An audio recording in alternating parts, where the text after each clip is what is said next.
Recentemente, uma pessoa me pediu ajuda e me disse que ela estava trabalhando em home office, né? Estava trabalhando em casa em decorrência da quarentena e que o filho dela simplesmente não deixava ela trabalhar. Todas as vezes em que ela ia atender um telefone, ia fazer reunião ou tinha alguma coisa para fazer no computador, a criança começava a aprontar alguma coisa, começava a chorar por algum motivo. A criança simplesmente dava um jeito de chamar a atenção da mãe de alguma forma, no exato momento em que a mãe precisava trabalhar. Se a mãe estivesse com a criança em casa sem trabalhar, estava tudo lindo e tudo maravilhoso. Quando a mãe pegava no computador, alguma coisa acontecia e o comportamento da criança se transformava. Era como se a criança estivesse muito quietinha e boazinha e de repente ela ficasse simplesmente descontrolada, chorando por tudo, gritando por tudo ou querendo mexer em coisas que não deveria. E essa mãe veio me pedir ajuda porque não sabia mais o que fazer. Gritar não resolvia, bater não estava resolvendo, castigar não estava resolvendo, ameaçar não estava resolvendo. Ao contrário, quanto mais ela fazia esse tipo de coisa, pior ficava o comportamento da criança. E já faziam 2 meses que ela estava de home office e ela não conseguia trabalhar adequadamente. E óbvio que isso estava impactando no trabalho dela, na relação que ela tinha com o filho, porque ela simplesmente não conseguia permanecer em casa no momento em que ela precisava trabalhar, mas também não tinha nenhum outro lugar para ela ir, não tinha com quem deixar a criança, e isso estava virando uma bola de neve. Foi muito interessante esse relato, né, quando essa pessoa me procurou com essas características, porque eu consegui identificar, conversando com essa mãe, que as características que a criança dela apresentava era de apego inseguro.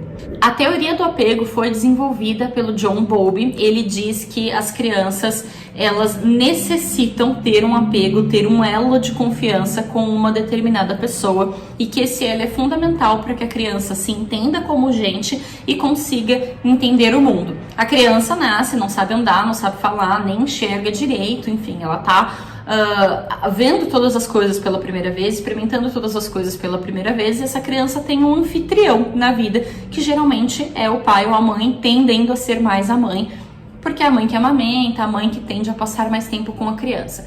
Então esse bebezinho, quando ele chega no mundo, quase como uma folha em branco, ele não é totalmente uma folha em branco, mas é muito parecido com isso, com poucas coisas ali já pré-estabelecidas devido à genética, enfim, e outras coisas. O bebezinho chega sem muitas informações do que está acontecendo e aí ele é acolhido pela mãe, que vai lá e amamenta, e troca a fralda e faz as coisas pela criança, zela pela saúde, pela integridade física, mental, psicológica daquele bebezinho. Esse bebê, por uma questão de sobrevivência, ele cria uma relação de apego com a mãe, com o pai, com a pessoa que estiver cuidando dele a maior parte do tempo e que estiver dando mais atenção para ele. Ele cria por uma questão de sobrevivência essa relação, porque se esse adulto parar de dar banho, parar de dar comida, parar de trocar fralda, o bebê simplesmente morre, porque ele é um filhote indefeso. Os primeiros 2 anos de vida, que é o período em que a criança de fato é um bebê, são os períodos mais críticos para essa relação. É o período em que essa relação está mais forte, é o período em que essa relação está mais firme, porque é o período em que a criança depende muito mais dos pais e dos cuidadores. Na medida em que a criança cresce, aprende a fazer coisas sozinha, aprende a andar, aprende a falar, aprende a ter opinião, aprende quem ela é, enfim, ela vai desenvolvendo outras capacidades, esse apego naturalmente tende a diminuir. Tanto é que uma criança de 10 anos não tem a mesma relação, o mesmo apego com a mãe que um bebezinho de 3 meses, porque o que a criança de 10 anos já consegue fazer sozinha e já entende do mundo é muito maior, é muito superior do que o bebezinho de 3 meses. Então, essa relação de apego precisa existir para que a criança sobreviva, é uma manutenção normal da espécie.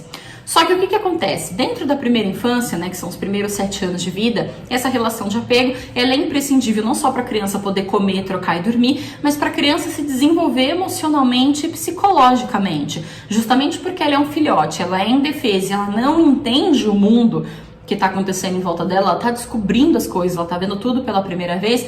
É extremamente necessário que essa criança se sinta segura, é extremamente necessário que essa criança se sinta acolhida. Porque se ela chegou no mundo agora, não entende direito o que está acontecendo, não tem domínio total da língua, não toma as próprias decisões, sequer sabe tomar decisões, se ela não se sente segura, não sente que tem alguém zelando por ela, essa criança entra em crise. Ela entra em crise, que é o que nós chamamos de apego inseguro, que é quando a criança não tem uma relação com algum adulto que seja de plena confiança, de plena convicção que essa pessoa está ali para ela, está ali para cuidar dela, está ali para protegê-la. Deu para entender como funciona? Existem muitas crianças que apresentam características de apego inseguro e isso se reflete no comportamento dessa criança. Então, uma criança que tem apego inseguro é uma criança com uma série de características, com uma série de comportamentos que são extremamente desafiadores, extremamente difíceis para o pai, para a mãe lidar com aquela criança.